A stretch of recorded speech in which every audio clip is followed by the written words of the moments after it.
Hello friends, welcome to a new topic today. In this topic we are going to learn about pulmonary embolism here. So if you see pulmonary embolism, okay, this pulmonary embolism is very important. Actually this is what is pulmonary embolism? There will be clots, okay, or emboli. Actually you can't tell it has clots, sorry, there is emboli. These emboli will reach from the lower limbs, can be due to DVT, the emboli present in the lower limbs, or it can be the emboli from the heart, especially due to atrial fibrillation, where the thrombi are formed, or atherosclerosis leading to thrombi, which will embolize later, and those emboli can enter the lungs through the pulmonary arterioles, okay, and they can get they can obstruct the pulmonary artery or arterioles, resulting in something called as pulmonary embolism. So before we go into the details of pulmonary embolism, first and foremost let us learn the predisposing factors for pulmonary embolism. So what are the etiological and predisposing factors for pulmonary embolism? So pulmonary embolism, we can divide the predisposing factors into three types. One, venous stasis. Second, coagulative disorders, and third,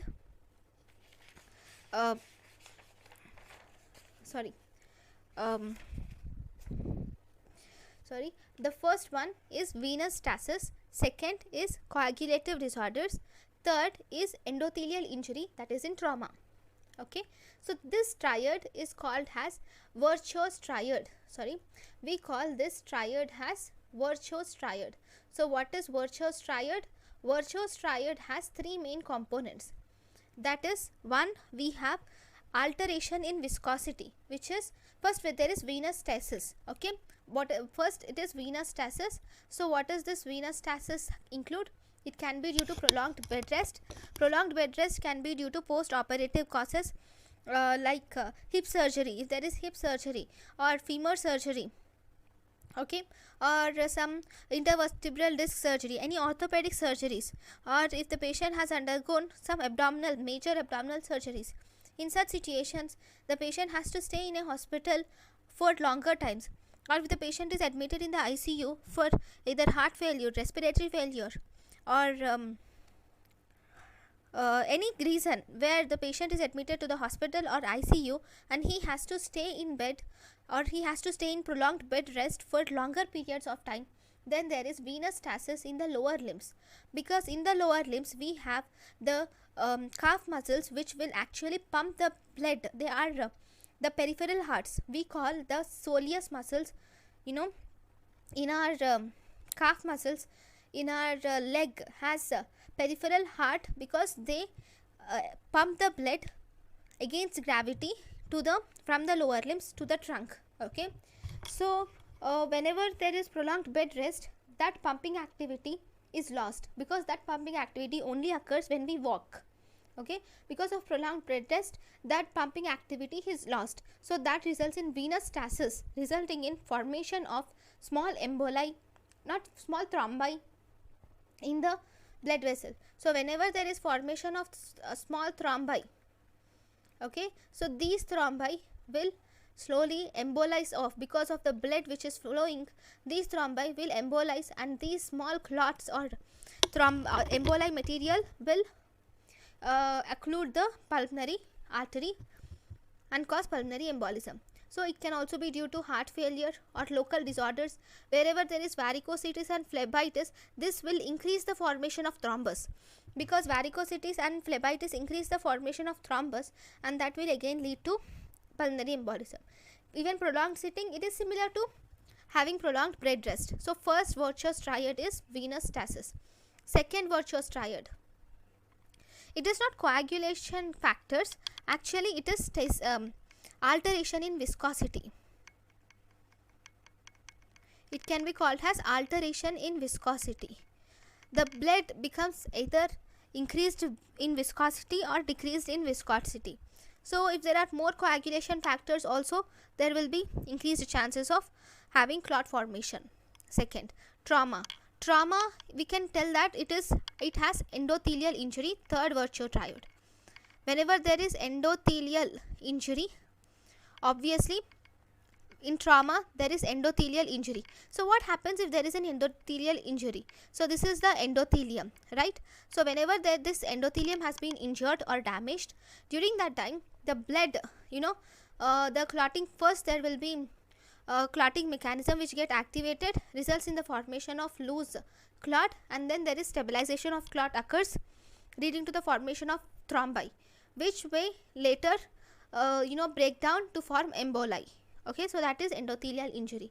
This is obviously in post-operative cases, which I have already explained you. So all these are the causes of pulmonary embolism. Next, so what are the sources of pulmonary embolism? We have told that pulmonary embolism occurred, fine. From which places or which veins pulmonary embolism occurs? See, if you remember the blood flow first, the blood flows, all the blood from the lower limbs and the trunk reaches the inferior vena cava, and from the inferior vena cava the blood reaches the right side of the heart, that is, it reaches the right atrium. Then the blood goes from right atrium to right ventricle, and from right ventricle it goes to the aorta, and from there the blood goes into the left atrium. From left atrium it reaches the left ventricle, and from left ventricle the blood reaches the I'm really sorry. The blood from the inferior vena cava goes to the right atrium. From right atrium the blood reaches the right ventricle. From there it goes through the pulmonary arteries and goes into the lungs. From the lungs the blood through the pulmonary veins reaches the left atrium. From the left atrium the blood from the left atrium goes into left ventricles. So from the left ventricles the blood goes to the aorta and reaches the rest of the body. So if we have to have an emboli in the lungs, the only way through which the emboli have to reach the lungs is either from the peripheral veins, right, or the emboli should be there in the inferior vena cava, or the emboli should be there in the right side of the heart, either right atrium or right ventricle. Okay, what is the emboli from the left side of the heart cannot normally, generally reach the lungs, because from the left side of the heart the blood does not go to the pulmonary circulation, right? So what are the common sources? If you see, the common sources are all these. So the blood, the clot or the embolus can reach the lungs either through the external iliac vein or femoral vein or deep femoral vein, popliteal vein or posterior tibial vein or soleal plexus of veins. These are most common causes. If you see, the less common causes are, it can be from the right side of heart or gonadal or ovarian veins, or it can be from the uterine veins or pelvic venous plexus, or it can be from the small saphenous or great saphenous veins. So superficial veins it is less common, but deeper veins in the leg it is more common. Okay. So next we have seen the clinical, first we have seen the etiology or predisposing factors. Now we will see the clinical manifestations. So before we go into the clinical manifestations, I think we should learn about the pathophysiology also. Just a minute. Okay, so we will see pathophysiology in brief. Okay, so what is actually happening? So if this is the lungs, I'm sorry, yeah, 1 minute, yeah, this is the lungs and these are the bronchi and the pulmonary aorta. So this is the heart. Okay, I'll just draw a schematic diagram so that it becomes easier. Okay, so this is the heart. So the blood from the right side of the heart goes into the lungs through pulmonary artery. Okay, now think that there is an emboli in the pulmonary artery. Okay, whenever there is an emboli in the pulmonary artery, the blood cannot reach this lung. So I think I'm just assuming that there is, this embolism has been has occluded the right pulmonary artery. So as a result, there is no blood flow to this whole right lung. So what happens when there is no blood flow to this right lung? So because of that, there is only the left lung is only actually doing ventilation and perfusion.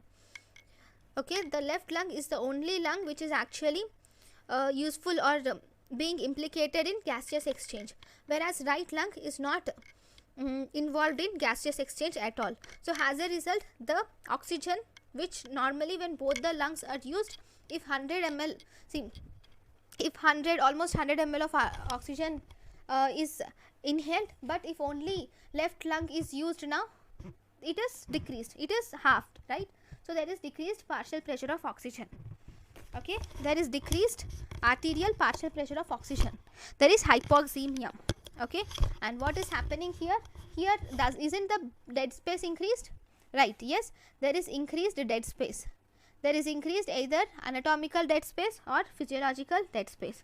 And to this part of the lung, the airways, there is no oxygen supply. So as a result, airway resistance is also increased. And because of this obstruction, these lungs are not able to expand, right? Because there is no proper blood supply. Because of no proper blood supply, there can be ischemia and necrosis of the not actually necrosis, there is insufficiency, okay, of that lung, and as a result there can be decreased pulmonary compliance also. Okay, so what does all these do? All these will increase the blood pressure in the pulmonary arteries. The pulmonary arteries starts to undergo changes, and there is thickening of pulmonary arteriolar wall occurs, leading to increased pulmonary arteriolar pressure. Okay, leading to pulmonary hypertension. Now because of the pulmonary hypertension, the blood will reach the there will be pulmonary hypertension. Now because of pulmonary hypertension, the blood there is hypertension here, there is increased pressure in the lungs. Now there is back pressure. Because of this back pressure, the right ventricle also gets hypertrophied. Okay, and now pressure in the right ventricle also increases, and slowly this back pressure transmits to the right atrium, and this right atrium also undergoes hypertrophy, and as a result this thing happens. Okay, this right ventricle is now unable to pump the blood against the high pressured pulmonary arteries, and as a result this pulmonary right ventricular septum also hypertrophies. Now whenever there is first contraction of the ventricle, whenever the ventricular contraction occurs, because of this, see, only the right ventricle has been hypertrophied and only the right ventricular septum has been hypertrophied, whereas left ventricle is completely normal. Okay, left ventricle and left atrium are completely normal, and as a result, when you actually ask the when you during systole, so during systole what happens, there will be ventricular contraction. So this right ventricle starts to contract with higher pressures than the left ventricle, right? Because left ventricular wall is thinner when compared to right ventricle. Because of the thicker wall of right ventricle, it contracts with higher pressure, and as a result this high pressure will now compress the left ventricle. Because of this higher pressure, this will compress the left ventricle, and as a result this looks something like this. This right ventricle is now compressing the left ventricle. Remember, it is generating high pressures, and actually with this high pressures it is pumping the blood to the lungs. That is very good, but at the same time, because of the compression of the left ventricle, this left ventricular blood to the aorta and to the all the organs of our body is being impaired. This is not happening properly. Okay, so because of that, if this is not happening properly, what happens? There will be decreased cardiac output, right? Because the amount of blood that is pumped to the aorta decreases, so there is decreased cardiac output. Whenever there is decreased cardiac output, this results in the patient will land in decreased BP, that is hypotension, and because of that there is decreased blood supply to the brain. Okay, there is decreased cerebral perfusion. This leads to syncope. Okay, so this is the normal pathophysiology of pulmonary embolism. So what are the clinical features in the pulmonary embolism? So this picture shows the clinical features of leg vein thrombosis, because leg vein thrombosis can also is one of the predisposing factor in the pulmonary embolism. right? So we will also look at this here. If you see in this picture, you will see thrombophlebitis. Sorry, in this picture you are seeing the thrombophlebitis of a small saphenous vein. Anyways, this picture, okay, here you are actually feeling the calf. When you squeeze the calf, the patient has pain, so that is tenderness of the calf. Okay, this is one thing which you see, and there is a sign which you see for deep vein thrombosis, which is called as Homan sign. In this Homan sign, when you are actually dorsiflexing the foot, there will be pain which is seen in the calf muscles. Okay, and that is called as Homan sign. When you dorsiflex the foot with extended knee, this results in pain in the calf muscles due to tension in the gastrocnemius muscles. Next, if you see the dorsalis pedis pulse may be absent, and you will also see there can be extensive deep veins thrombosis. In this you will also see the swelling of the limb. Because of that, in this picture he is actually measuring both the limbs and comparing them to see whether there is any increase in the circumference of the legs. So these are the things which you see. We will also deal them in surgery anyways. Now the clinical, before we go into the ultrasound and CT, you will have to see the clinical manifestations. So in the clinical manifestations, actually this depends upon where the emboli is. See, if this is the lung, okay, the emboli can be there in smaller blood vessels, or it can be present in the pulmonary artery itself, right? If the pulmonary embolism or this emboli is present in the smaller blood vessels, so obviously it is in the periphery, right? The thrombi is actually present in the periphery, right? Because that, what is there in the periphery? It is pleura which is present in the periphery, right? So because of this, what happens? There will be pain in the pleura. You will see, you will experience this pain along this pleura. Okay, so you see pleuritic pain. Okay, this pleuritic pain is more common when there is this small emboli. But if there is this larger emboli, okay, if there is this larger emboli, then what happens? If there is this larger emboli, then there is no blood supply to this lung or to a segment or part of lung, right? Because of that, there is decreased oxygen, so oxygen demand increases, so the patient suffers with dyspnea most commonly. And as I have already said, there will be right ventricular hypertrophy leading to compression of left ventricle, leading to decreased cardiac output, causing syncope, hypotension, and sometimes because of decreased oxygen, partial pressure of oxygen in the blood, it can also lead to cyanosis. So along with that, the patient develops tachycardia, right? Because the heart has to pump hard to actually give the blood to whole body. So as a result, there will be tachycardia, palpitations are seen. The patient can also develop low grade fever, and as the right ventricle gets hypertrophied, and this back pressure goes to right atrium, and this back pressure also goes to the superior vena cava and inferior vena cava, and as a result, the superior vena cava back pressure is seen as dilated veins in the neck. Okay, and look at it. So now there is one more thing. On ECG you see accentuation of, not on ECG, on auscultation you see accentuation of pulmonary component of second heart sound. Why? Because the right ventricle has to pump hard and open the pulmonary valve, because against the high pressure of pulmonary artery, right? There is higher pressure in pulmonary artery. When will the valve open? The valve opens only when the pressure in the distal segment is less than the proximal segment. Okay, when the pressure in the proximal segment increases to such an extent that it overcomes the pressure in the distal segment, only then the valve opens. So here the pressure in the pulmonary artery is a lot. So in order for the pulmonary valve to open, the right ventricle has to generate pressures to such a higher extent that they are more than the pulmonary arterial pressure, and as a result, this increase in pressure on the pulmonary right ventricle will generate higher pressures, and the pulmonary valve is opened with higher pressure. This higher pressure opening of pulmonary valve will produce higher or increased P2 when compared to E2. Okay, second heart sound when compared to pulmonary component when compared to aortic component. So this is one thing which you have to see in clinical features. Then Then on diagnosis, this picture shows duplex ultrasound. This ultrasound is mainly to detect the DVT, whether there is any DVT or whether there are any lung, not lung, lower limb issues. You will do this duplex ultrasound. And what this is CT venography.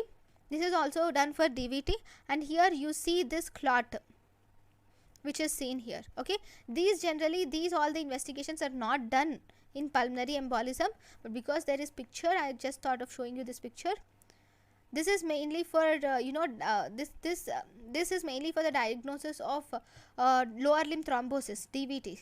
So this is the one which you do for pulmonary embolism. In embolism, I have already told you, when the embolism is lesser degree without infarction. See, remember, the pulmonary or the lungs have double blood supply. That is, they have blood supply from the pulmonary artery and also from the bronchial arteries, right? So as a result, infarction of lung due to the pulmonary arterial obstruction is not more common, but what is more common is decreased ventilation to perfusion ratio. Decreased perfusion to the lung for gaseous exchange is the thing that is more common rather than infarction. Okay, so here the patient actually develops sudden dyspnea, okay, and there will be tachycardia. So on auscultation you will also see dyspnea, tachycardia will be there. On auscultation you will see few rales and also diminished breath sounds. Why? Because to that area there is no blood supply going there, there is no exchange of gases occurring there, and as a result there is diminished blood supply. So you have different things which you can do here. So before going to these radio diagnostic tests, first we will see what blood test you will order for this pulmonary embolism. First you will have to order a blood test. So in this blood test you will have to order quantitative plasma D-dimer assay. Okay, in this D-dimer you will do D-dimer ELISA is done. Okay, in this you have two things. One, you can if this is positive, it can be pulmonary embolism, but remember, this is not a diagnostic feature, because it is also positive or false positive in many cases, and it is also positive in conditions where embolism is associated, like in deep vein thrombosis or in disseminated intravascular coagulation. In these situations, this D-dimer levels are increased. It is also falsely positive or falsely increased in conditions where it is not associated with clots, like it is also increased in myocardial infarction, heart failure, pneumonia, sepsis, malignancy or cancers. In these conditions also this DVT is increased. Okay, then what are the investigation of how do you actually diagnose it? You can that D-dimer can be used for screening, and then you should order a CT. In CT you can actually see multiple emboli in the pulmonary arteries. In the CT you can see multiple emboli can be seen in the right upper lobes. Here you can see this emboli. Okay, not much clearly visible, but still. Okay, here you will also do ventilation imaging. There is something called as ventilation perfusion scan. Okay, so these on the left, if you see, on the left if you see, you will have ventilation imaging. On the right if you see, you will have perforating imaging.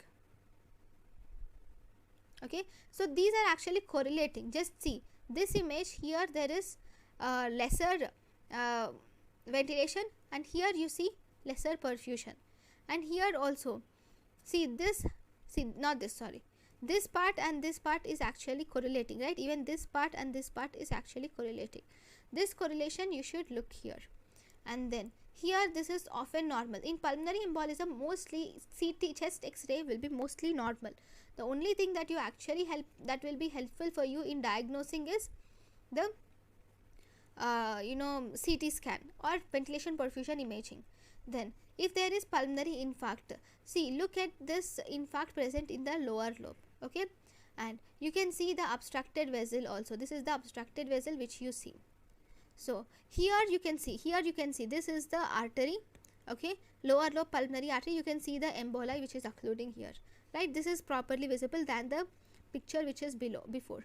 Okay, obviously there will be hemoptysis, pleural pain and breathlessness. Then if there is massive embolization, what is actually happens? See, this is the massive embolization which is seen. See, it is present in the right pulmonary artery. Okay, it is obstructing the left pulmonary artery and the common trunk also. Okay, what is this type of embolism called as? This is called as saddle embolism, which is obstructing the right pulmonary artery and also a part of left pulmonary artery. So you can see this is the one which is actually showing the saddle embolus. Okay, in the CT you can clearly see the saddle embolus. Only in CT you can actually see the embolus. Unless it is very small, the considerable size embolises can be seen in CT. Okay, so if you do an ECG, you should also do ECG in the pulmonary embolism. Remember, the ECG changes, if you see, mostly they are not normal. You will have to say mostly they are sinus tachycardia. The most common ECG finding in pulmonary embolism is sinus tachycardia. But what can also occur is there can be the specific changes in pulmonary embolism is something called as S1Q3T3 sign. This sign is called as S1Q3T, one minute. This is called as, one minute, I'll write it here. S1Q3T3 sign. Okay, this sign we call it as S1Q3 sign.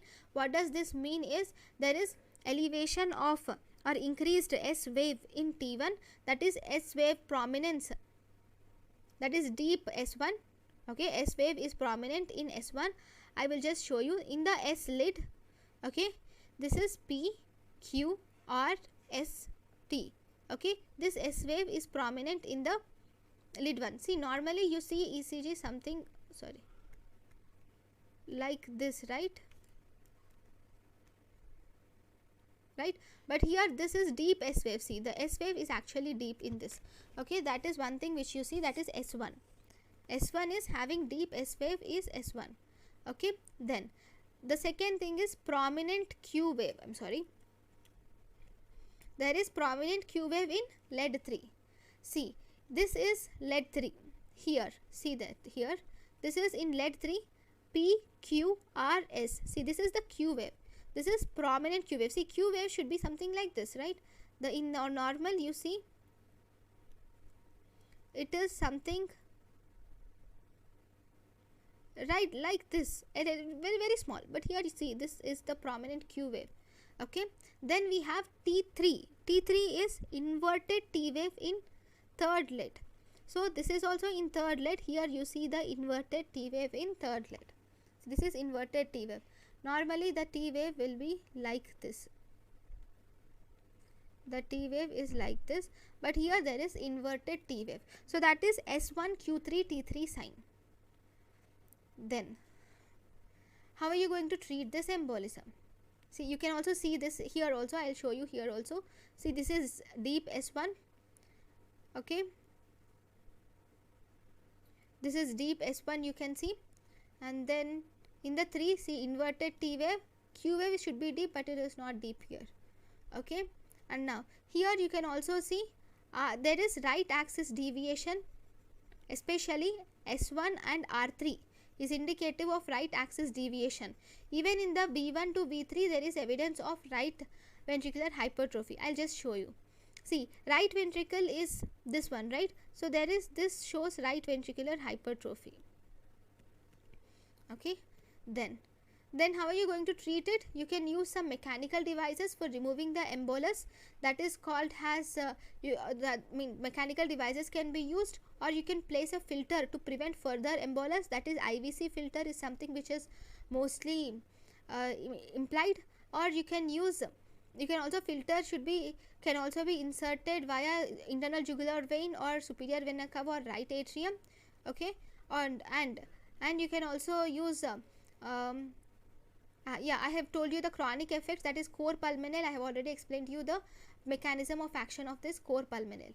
But what is important is in the treatment there are many drugs which are available. We will deal in a minute about these drugs. Okay, now in this picture you can see diffuse pulmonary hemorrhage, which you see here. This is not related to pulmonary embolism. I think this picture is wrongly placed, but anyways I just wanted to show you this.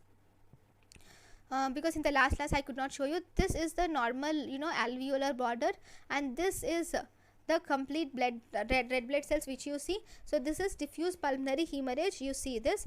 And here this is the picture of embolism. You can see the big emboli. 1 minute, I'll just zoom in so that it becomes clear. See, you can see this big emboli. So this is nothing but the saddle emboli, which I have already shown you in the picture. Okay, then after this is the CT scan. See, this is the CT scan where you will again see this saddle emboli.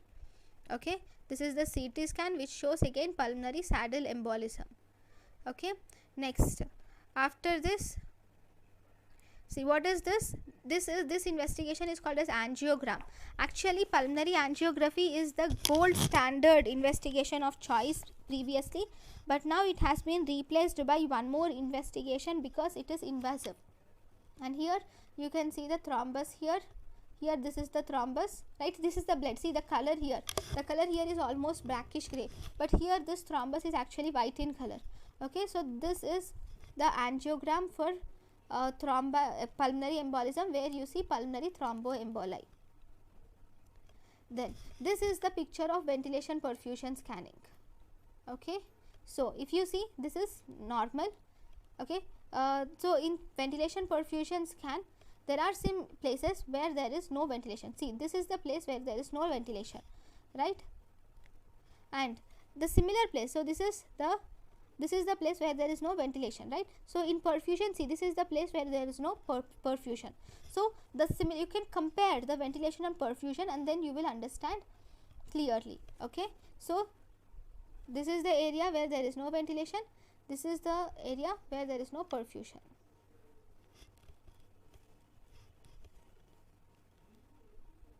Right. So after that, this is the microscopic picture. So what are you going to see here? In this is the pulmonary embolus. See, this is the blood which is seen. This is the sorry, this is the artery. Okay, all this is the artery which shows pulmonary embolus. Okay, this is the thrombus which you are actually seeing here is the thrombus. Okay, this is the lumen of the artery. See this white part, this is the lumen of the artery, and this hole is the thrombus. So what do you see in the thrombus? If you remember, in the general pathology we have learnt about the thrombus. In the thrombus we have different layers of thrombus. We have red blood cell layer, right? We have layer of, see, we have layers. See, this is the this is the blood vessel. You have different layers. First the RBCs first the platelets gets deposited, after that RBCs gets deposited, after that again platelets, after that RBCs. So these layers occurs. So in between these we have something called as lines of Zenz. Okay, so this line which you see, this is lines of Zenz which is seen. Actually this is characteristic of thrombus. Okay,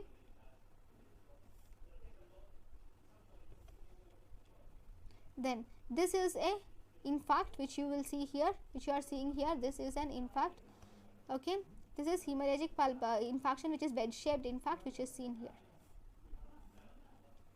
Then here you can see the pulmonary embolus. See, this is the artery, and in this you are actually seeing the pulmonary embolism. Okay, then okay, so let us now complete this. So this is the deep vein thrombosis and pulmonary thromboembolism. So deep vein thrombosis, so in that first pulmonary thromboembolism. So pulmonary thromboembolism, if you see, what is the most common cause of pulmonary embolism? That is pelvic or femoral thrombosis. Okay, pelvic or femoral thrombosis is the most common cause of pulmonary embolism. Now, Virchow's triad, I have already explained you about the Virchow's triad, that is alteration of viscosity, endothelial injury and stasis. Now, once you have learned it, what is the etiological features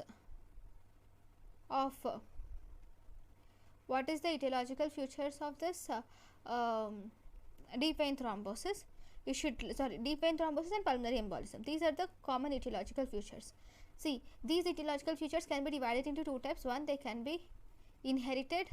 Second, they can be acquired.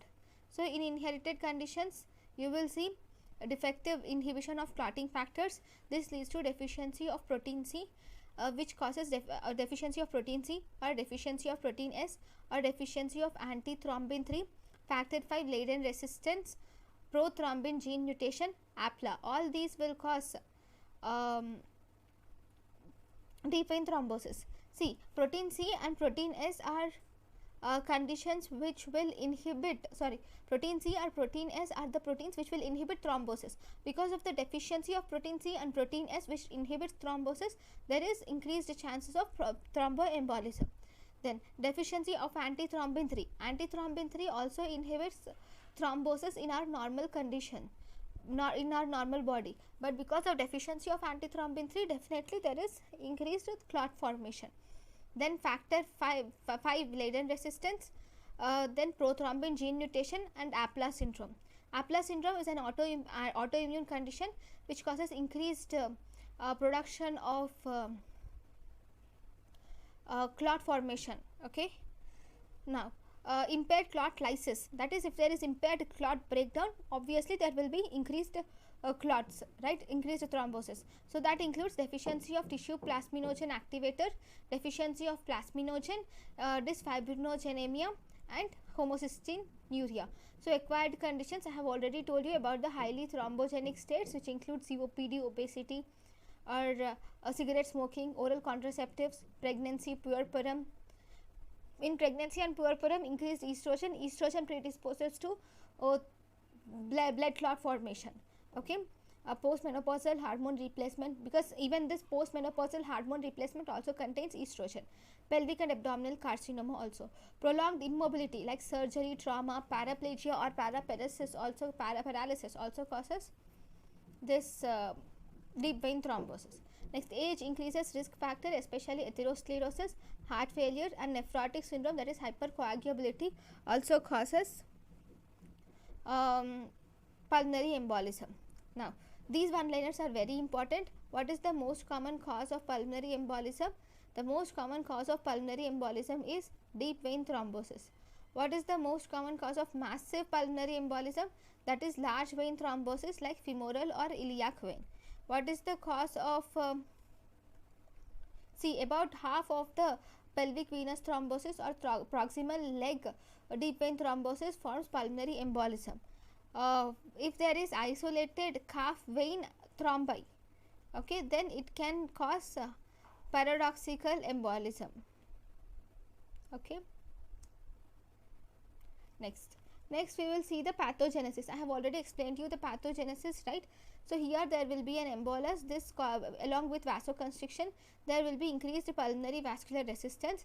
This causes gas exchange impairment. So as a result, there will be hypoxia. This will activate the carotid and aortic body, causing pulmonary hyperventilation. In this condition, because of all this, there is increased pulmonary hypertension. Because of this back pressure, there is right ventricular wall tension, leading to right ventricular dilatation and dysfunction. Okay, right ventricle continues to contract even after the left ventricle relaxes. As a result, the interventricular septum bulges, and this will compress the left ventricle, and as a result there is decreased left ventricular filling, leading to cardiac output, hypotension. Because of hypotension, there is reflex tachycardia, there is syncope because of decreased cerebral perfusion. There will be syncope because of cerebral perfusion, and there is also, because of the decreased blood flow to the heart, that is heart blood vessels, there is MI. Okay, so these are the normal conditions which you see. Okay, now if there is 50% of lung vasculature is involved, then we call it as then there is pulmonary hypertension is seen. If there is 70% of lung is involved, then you can see massive pulmonary embolism. If the whole 90% of lung is involved, then there is increased chances of going into death. Next, what are the symptoms? Symptoms depend upon the type of the pulmonary embolism, whether it is mild pulmonary embolism or moderate pulmonary embolism, or whether it is severe pulmonary embolism. So if it is mild pulmonary embolism, see, small to moderate pulmonary embolism, in this everything will be normal. Only thing is there will be pleuritic chest pain which is seen. Okay, if it is moderate to large pulmonary embolism, in this there will be right ventricular hypokinesis. Only that the right ventricular contraction will not be proper. If there is massive pulmonary embolism, okay, if there is massive pulmonary embolism, this will cause all the symptoms which I have explained you prior. Now the classic signs are, there are tachycardia, low grade fever, neck vein distension, accentuated pulmonary component of S2 heart sound, wide fixed split, sometimes paradoxical bradycardia. I have already explained them, right? There is modified Wells score. What is modified Wells score? This shows high clinical output, high clinical likely. This Wells score tells us about the likelihood of pulmonary embolism. If it's, this is important, if it's more than see, this is very important. If this is more than 6, then there is high probability. If it is 2 to 6, then that is moderate probability. If it is more than 2, then it is low probability. Okay, so this is very important. It is less than 2, low probability; 2 to 6, moderate probability of being pulmonary embolism; more than 6, high probability of being pulmonary embolism. This you should remember, because this has been asked in last NEET PG 2020. So this modified Wells score has two it gives into account these components. See, first, if there is signs and symptoms, so the component is, if there is DVT, this is important. If there is DVT, then score is 3. If there is signs and symptoms of DVT, then the score is 3. Okay, if there is alternate diagnosis, if you have found that there is some alternate diagnosis, then it is given 3. If there is any other alternative, if you have found, that is 3 again. If heart rate is more than 100, then it is 1.5. If there is immobilization for more than 3 days, then that is 1.5 again. Okay, immobilization more than 5 is more than 3 days is 1.5. Then if there is previous history of DVT, then it is 1.5. Then if there is hemoptysis, then the score is given as 1. If there is any cancer history, the score is given as 1. So it's easy to remember. See, if you think it is DVT or alternative, in both the cases the score is 3. Okay, if you think that there can be increased heart rate, or if there is immobilization and prior history, the score is 1.5. If there is history of hemoptysis or cancer, then the score is 1. Okay, this is modified Wells score. Now, how are you going to diagnose it? Diagnosis, you can do non-imaging diagnostic tests. So in the non-imaging diagnostic tests, first test is blood test. In this is mainly for screening, where you do D-dimer. D-dimer has 95% of sensitivity for pulmonary embolism, and it has 80% sensitivity for deep vein thrombosis. Normal D-dimer value is less than 500 microgram per liter. So D-dimer is elevated in conditions where there is true D-dimer, true positive, is seen in pulmonary embolism, deep vein thrombosis, and DIC, that is disseminated intravascular coagulation. False positive of dimer is seen at myocardial infarction, heart failure, pneumonia, sepsis, malignancy, cancer, and post-operative care. These are most important. If you give anticoagulant therapy, they are actually reduced. Okay, so then in ABG you see decrease in PO2 and PCO2, and it lacks diagnostic utility, and you will have to do cardiac biomarkers. These cardiac biomarkers has increased, which include serum troponin is increased, plasma heart type fatty acid binding protein is increased, brain natriuretic peptide is increased, pro-brain natriuretic peptide is also increased. Okay, on ECG you see S1 Q3 T3 sign, which is called as right ventricular strain. And if you see non-invasive modalities, you can do venous ultrasonography. I have already shown you the picture. In the venous ultrasonography, you will lack vein compressibility. There won't be any vein compressibility, and vein does not wink. If you apply pressure or if you compress the vein, there is no winking of vein. Okay, this is mainly for deep vein thrombosis. Or it will tell you about the predisposing factor. It will tell you the predisposing factor. Then one more is abnormal Doppler flow dynamics. Doppler flow dynamics can also be done. If they are abnormal, then it also tells you that there is some problem in the veins, that is predisposition, that is deep vein thrombosis. It tells you. Then in chest X-ray, most of the cases this is normal, but there are some signs which you see in the chest X-ray. So what are the signs that you see in chest X-ray?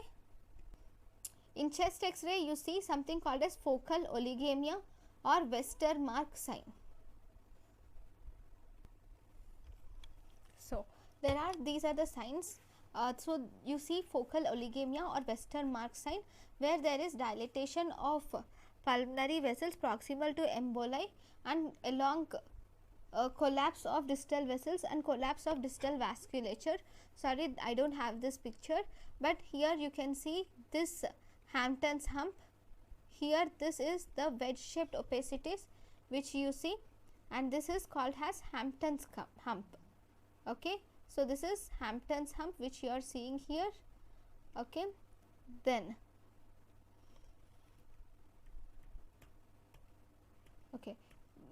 okay, this is Hampton's hump, and there is something called as Pallas sign. This is Pallas sign, where there is enlarged right descending pulmonary artery. So this is Pallas sign. So if you remember, this is 1, this is 2. Okay, this is Pallas sign, this is Hampton's hump. Okay, next you can also do chest CT. So if you do chest CT with IV contrast, you can see the embolus, and this is the investigation of choice. You can also do lung scanning. Lung scanning is ventilation perfusion imaging, which I have already shown you. Okay, if the person cannot tolerate the contrast, and if he cannot do chest CT due to iodine allergy, or if there is renal impairment, or if morbidly obese, in such cases you will have to do this lung scanning ventilation perfusion ratio. So the main indications are cannot tolerate IV contrast, iodine allergy, renal impairment, or morbid obesity. Now there is one more thing, which is magnetic resonance or contrast enhanced. So in this we have MR venography with gadolinium contrast we can do, or MR pulmonary angiography can be done. Okay, you can also do transthoracic echocardiography. In this transthoracic echocardiography, you see hypokinesis of right free wall, and this hypokinesis of right free wall which you see in echocardiography is McConnell sign. Okay, next investigation, the best and gold standard is pulmonary angiogram, but now we are not actually performing it. We actually perform CACT, that is contrast enhanced CT, where you can clearly visualize the embolus. Now whenever there is pulmonary embolism, you will have to whenever you suspect pulmonary embolism, you will have to do chest CT and contrast. This is actually diagnostic, but there will be some cases where it is not diagnosis. In such cases you will have to do a lung scan. Okay, if lung scan is diagnostic, then fine, diagnose it as pulmonary embolism and treat accordingly. But if lung scan is also not diagnostic, then you will have to do venous USG. If venous USG is positive, then pulmonary embolism. If it is negative, then you will have to do transesophageal echocardiography or MRI. So this is the way. First you will have to do chest CT with contrast, and then lung scan, and then venous USG. Okay, so next how are you going to treat it? Treatment is, you will have to individualize the therapy. Okay, if it is young patient, it depends. If it is young patient with no comorbidity, then you can directly do thrombolysis. If it is elderly with comorbidity and with bleeding disorders, then you will have to wait and watch. Okay, if it's young patient, nothing, no problem, then thrombolysis. If more than 70 years, comorbidity and bleeding is present, then wait and watch. Now risk stratification. Okay, so in the risk stratification, what you have to see? So in the risk stratification, you will have to see whether the person is normotension, having normal blood pressure and normal right ventricle. If he has everything is normal, then the only thing that you have to do is secondary prevention, that you should not get, that one should not get pulmonary embolism. You should take care that they won't land up in pulmonary embolism. In such cases, you will have to give anticoagulant alone will be sufficient. In some cases, you should put an IVC filter. Okay, if the everything is normal, then you can do this. Then if there is, then second, if there is normotension, okay, along with normotension, if there is right ventricular hypokinesis, okay, if there is normotension and right ventricular hypokinesis, in such cases you will have to individualize the therapy. The therapy should be according to the problem.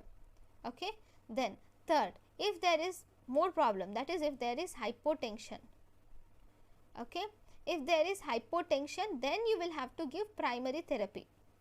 So what is the what primary therapy are you going to give in this condition? You will have to give anticoagulation, thrombolysis plus thrombolysis, or you can also give embolectomy, catheter or surgical therapy. Okay, so how are you going to treat it?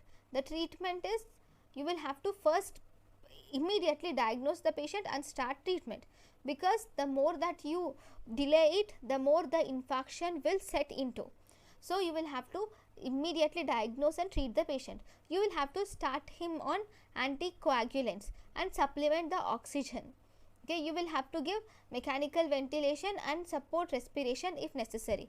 IVC filters, inferior vena cava filters are also recommended, and you can give volume expansion and embolectomy also. Then thrombolysis, then you will have, first you will have to do thrombolysis. The first thrombolysis, there are the drugs which are used, which are RT-PCR plasminogen activators. Reverse transcriptase plasminogen activators are recommended in this thrombolysis. Those include streptokinase, tenecteplase, retiplase and altiplase. Okay, what are the indications of these? Indications are, they are given in persistent hypotension. Okay, if there is hypotension or decreased oxygen, that is hypoxemia. If there is extensive embolic burden on CT, or if there is perfusion defect is large, or if the right ventricular dysfunction is present, or if there is floating thrombus in right atrium, patent foramen ovale. In all these conditions, first and foremost, you will have to do thrombolysis. What are the conditions again? Persistent hypotension, hypoxemia, large perfusion defect, extensive embolic burden of CT, that is right ventricular dysfunction, free floating thrombus in right atrium and patent foramen ovale.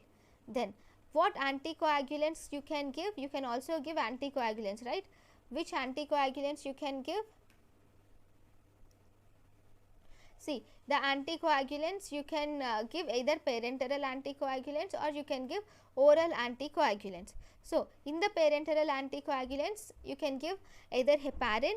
Heparin can be unfractioned heparin or low molecular weight heparin like enoxaparin, dalteparin, tenzaparin can be given, or you can give fondaparinux, which is anti-10A pentasaccharide. Then you can also give orally. Orally you can give conventional, that is warfarin or acecalmerol. You can give novel anticoagulants also like rivaroxaban, dabigatran and apixaban can be given. So there are indications of thrombolysis. What are the indications of thrombolysis? They are acute ischemic stroke or ST segment elevation MI, massive pulmonary embolism, acute limb ischemia, CT. Then what are the contraindications? See, these are the indications of thrombolysis. Let me tell you again. What are the indications of thrombolysis? These are not just in this condition, but these are the general indications of thrombolysis, which include acute ischemic stroke, ST segment elevation MI, massive pulmonary embolism, acute limb ischemia. Okay, what are the contraindications of thrombolysis? Obviously, when there is something related to head like hemorrhagic stroke, submassive pulmonary embolism, non-ST segment elevation MI. In these cases, we will in these cases we should not give thrombolysis. Why? Because there is increased chances of bleeding. Okay, then there is something called as massive pulmonary embolism. What are you going to do if there is massive pulmonary embolism? See, in massive pulmonary embolism, you will have to, what is massive pulmonary embolism? If pulmonary artery has been occluded, then that is called as massive pulmonary embolism. The most reliable sign in massive pulmonary embolism is tachypnea. Okay, and there is obviously hypotension. This pulmonary embolism can be divided into massive pulmonary embolism and submassive pulmonary embolism. Okay, so in the massive pulmonary embolism, first there will be decreased systolic blood pressure, whereas blood pressure is normal. See, in submassive there is normal systolic blood pressure. In massive there is decreased systolic blood pressure. Echocardiography if you do in massive pulmonary embolism, there is right ventricular dyskinesia. Chest X-ray and ECG are more symptoms are seen in massive pulmonary embolism. In massive pulmonary embolism, you should give alteplase and unfractionated heparin is given in massive pulmonary embolism. Then this is about the pulmonary embolism. Then along with pulmonary embolism, one more thing which is very important and should be dealt in detail is fat syndrome. Okay, fat embolism syndrome. See, in pulmonary embolism there is problem in the clot. The clot gets occluded. But here in fat embolism syndrome, the fat either the reason can be anything. Okay, but the fat will enter the bloodstream and it will cause or obstruct the pulmonary arteries and arterioles or any other arteries and arterioles of the body. So from where does the fat comes from? The fat is most commonly occurs due to the fracture. Which fracture most commonly? Most commonly the fat embolism occurs in fracture of long bones, especially fracture femur, fracture neck of femur, fracture of hip bones. In all these conditions there is massive disruption of the bone, and thus in the marrow the fat cells which are present in the marrow enter the bloodstream. These fat cells which enter the bloodstream from the marrow will travel to different locations of the body, resulting in all the manifestations of fat embolism. So what actually happens is these fat globulins will also activate cytokines. So as a result, after they will also activate cytokines, and as a result after 24 to 36 hours, okay, this damage occurs. So if these fat globulins enters the brain, okay, they can cause damage to the microcirculation of brain, causing stupor or coma. They can also damage the microcirculation of lung. In such cases, they get occluded in the lung, causes ventilation perfusion mismatch and symptoms similar to that of pulmonary embolism. What are the clinical features? In clinical features, you see increased heart rate, that is tachycardia, fever, retinal alterations and petechial rashes are seen. One important criteria which is seen here is called as GERD criteria. Okay, in this GERD criteria we have two major things. One, we have major criteria, and second we have even minor criteria. Okay, these are very important. Okay, in major criteria you will have to see that here the ventilation perfusion mismatch of the lung is seen. Number one, there is the features are in two places. Important features in brain. In major criteria, the features of fat embolism are present in two main organs of the body, that is in the lung, second brain.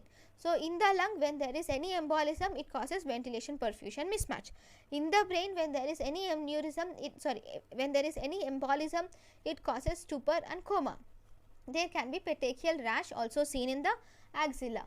If there is minor criteria, in minor GERD criteria, there can be tachypnea, fever, retinal alterations. Okay, there is one more system which is involved is retina. Okay, retinal alterations. There is decreased hematocrit and decreased platelet. There is increased ESR. Okay, and in the sputum and urine, if you see fat droplets. So these are the minor criteria which should be taken into account. This criteria is GERD's criteria. So what are they? We have two criteria. One, we have major criteria. Second, we have minor criteria. In the major criteria, the main organs like lung and brain are involved. If the lung is involved, it causes ventilation perfusion mismatch. If the brain is involved, it causes stupor and coma. It also causes petechial rash in the axilla. If minor criteria is involved, that is, it causes tachypnea, fever, retinal alteration, decreased hematocrit, decreased platelet, increased ESR, sputum and urine, you see fat globules. Okay. Now, what should you do first? First, you should do ABG. In the ABG, you see there will be decreased partial pressure of oxygen. So, as a result, there is hyperventilation leading to decreased partial pressure of carbon dioxide. This decreased partial pressure of carbon dioxide, because of decreased partial pressure of carbon dioxide and partial pressure of oxygen, there is this respiratory failure. Okay. Chest X-ray will be completely normal. In these patients, you should give high flow oxygen, that is 12 liters per minute should be given, and you should, for edema, you should give dexamethasone, and if there is heparin, should be given for anti-lipidemic effect. Right. So, these are the important things about the pulmonary embolism. So, thank you guys for watching my lecture. In the next class, we will learn about the pneumonias. Thank you.